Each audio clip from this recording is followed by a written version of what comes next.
ஐயோ! வரானா கொரோனா? உலகின் மாபெரும் துயரம் மீண்டும் வருமா? ஐயோ வரானா கொரோனா என்று எங்கு பார்த்தாலும் பீதியாக உள்ளது. 2020-21 காலகட்டத்தில் கொத்து கொத்தாக அள்ளிச் சென்ற கொரோனா, உலக மக்களையெல்லாம் அச்சத்துக்கு ஆளாக்கிய கொரோனா மீண்டும் வருகிறது என்று எங்கும் பேச்சு. அங்கு வந்துவிட்டது, இங்கு வந்துவிட்டது என்று ஒரே பரபரப்பு. அச்சப்பட வேண்டாம், எச்சரிக்கையாக மட்டும் இருங்கள் என்று சொல்லி வருகிறார் சிவகங்கை பொதுநல மருத்துவர் டாக்டர் ஆப்பு ஃபரூக் அப்துல்லா. கொரோனா நிலவரம் பற்றி அவர் என்ன சொல்கிறார் தெரியுமா?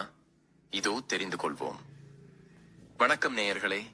ஒரு குட்டி ரீகேப். சீனாவில் 2019ஆம் ஆண்டுகளின் இறுதியில் கண்டறியப்பட்டு பிறகு உலகம் முழுவதும் பரவிய நாவல் கொரோனா வைரஸ் 2019ஆம் ஆண்டுகளின் இறுதியில் கண்டறியப்பட்டு பிறகு SARS-CoV-2 என்று பெயரிடப்பட்டது.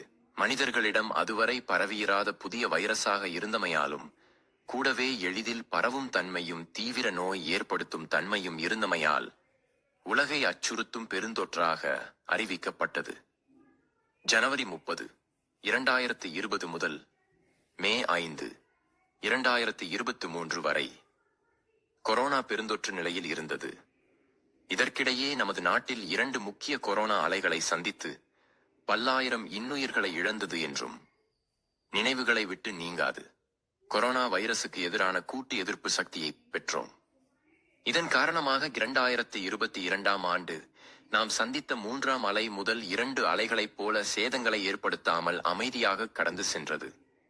அதற்கு பிறகு 2023 ஆண்டு முதல் தற்போது வரை 6 முதல் 9 மாதங்களுக்கு ஒரு முறை கொரோனா வைரஸின் புதிய உருமாற்ற திரிபுகள் நம்மிடையே சிற்றலைகளாக பரவி தோற்ற ஏற்படுத்தி கடந்து செல்கின்றன.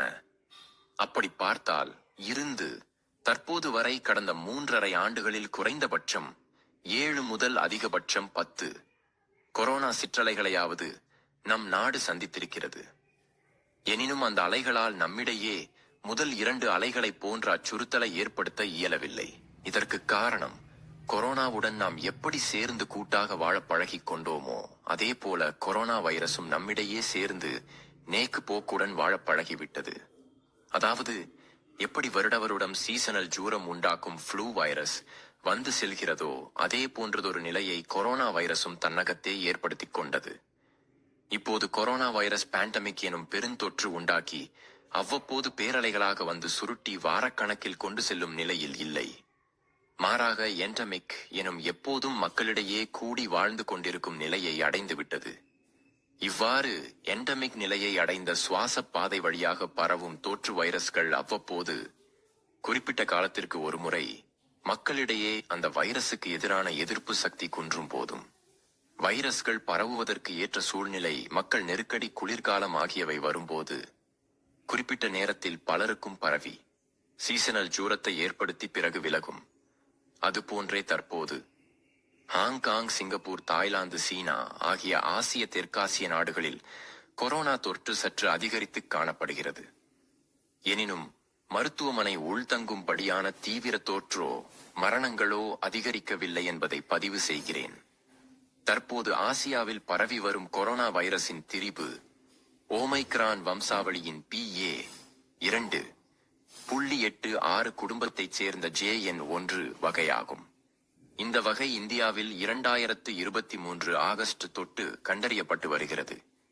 தற்போது வரை இந்தியாவில் JN.1 வகை கொரோனா உருமாற்றத்தால் அச்சமடைய வைக்கும் தோற்று நிலைகளை உண்டாக்க இயலவில்லை என்பது திண்ணம்.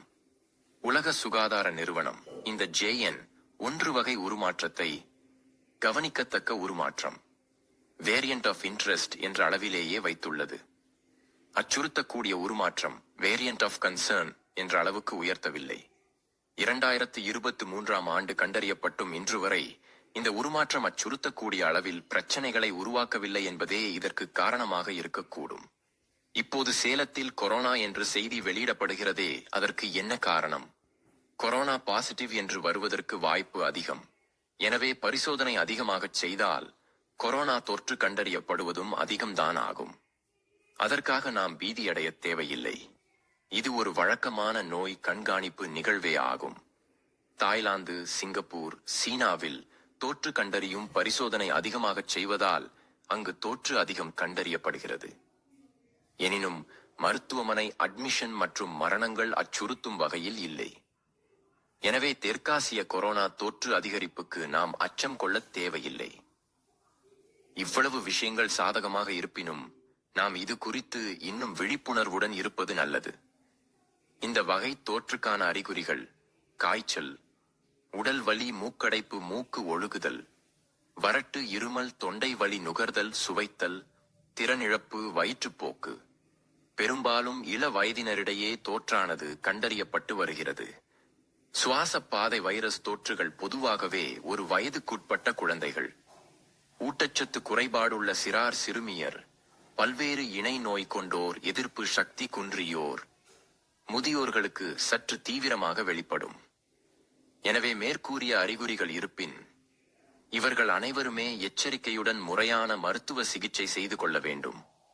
3 நாட்களுக்கு மேல் தீவிரமான காய்ச்சல், மூச்சு விடுவதில் சிரமம், மூச்சு திணறல், நெஞ்சு வலி, நெஞ்சு பகுதியில் அழுத்தம் நின்றால், நடந்தால் தலை சுற்றல் போன்றவை நியூமோனியாவின் அறிகுறிகளாக இருக்கலாம். உடனே மருத்துவமனையில் அட்மிட் ஆகி சிகிச்சை பெற வேண்டும். இந்த கொரோனா சிற்றலையைக் கண்டு அச்சம் கொள்ள வேண்டியதில்லை. எனினும் முதியோர், குழந்தைகள், இணை நோய்கள் கொண்டவர்கள், எதிர்ப்பு சக்தி குன்றியவர்கள் கவனத்துடன் செயல்பட வேண்டும். கூட்டமான பகுதிகளிலும் மருத்துவமனைகளிலும் இவர்கள் முகக்கவசம் அணிவதை வழக்கமாக கொள்ளலாம்.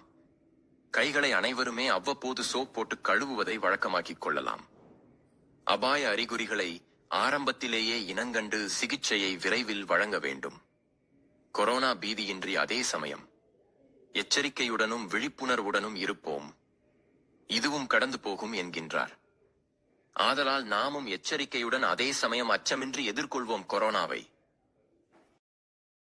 அச்சம் தவிர்ப்போம், எச்சரிக்கையாக இருப்போம், பாதுகாப்பாக வாழ்வோம். நன்றி, வணக்கம்.